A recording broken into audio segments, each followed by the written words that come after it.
va terminer ces Market Movers avec GTT. La valeur a chuté de près de 8% à la clôture.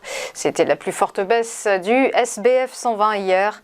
En cause, une décision de la Haute Cour de Séoul concernant l'accord de licence technologique. Le spécialiste du GNL n'était pas habitué à pareille fortune, lui qui surperforme les marchés.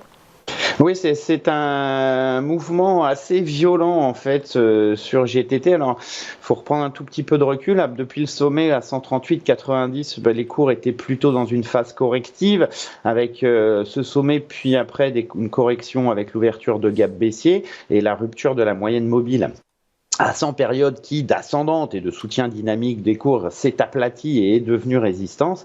Depuis quelques semaines, GTT évolue au sein d'un intervalle entre la résistance majeure aux alentours des 120 € et la zone de support à 105,13.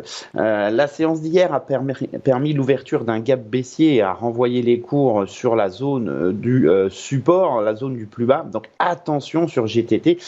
Si d'aventure on clôturé sous ce niveau à 105,13, à la louche, ça peut être 105, on va dire.